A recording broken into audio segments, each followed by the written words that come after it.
Fry করে নিতে হবে তেলের মধ্যে। তারপরে প্রায় হয়ে গেছে দেখেন। চিকেনগুলো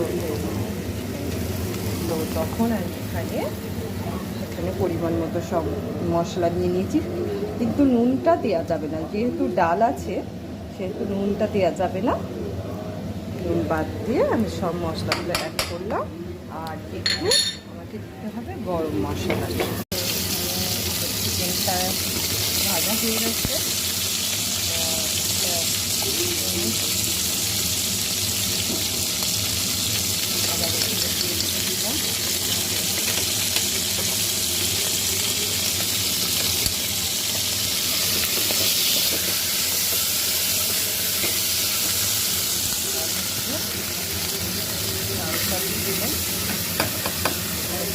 ডাল এখানে আমি এইভাবে পানি দিয়েছিলাম, দিয়ে এইভাবে কষিয়ে নিচ্ছি। হ্যাঁ, খুব টেস্টি হয়। আমার বাড়ির লোকেরা তো খুব পছন্দ করে, ওটা আমি খাই না। আর এখানে আমি হোমমেড গরম মশলা আর এটা কাশ্মীরি রেড চিলি পাউডার তো অ্যাড করলাম। করিয়ে কিছুটা নাড়াচাড়া করে আমি জল দিয়ে দিই। এইভাবে আমি কষিয়ে নিচ্ছি।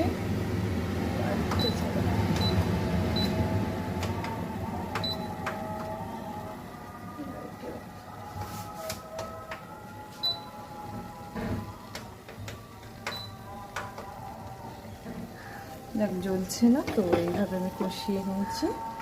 কষিয়ে দেখে এরকম হবে, তো কষিয়ে তারপরে পরিমাণ মতো জল দিয়ে দেবেন।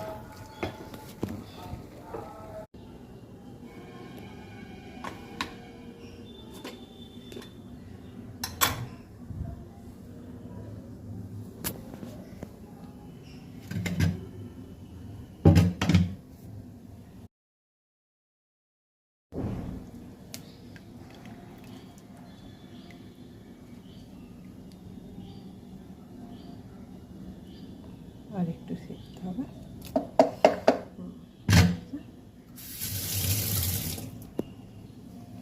পরিমাণ মতো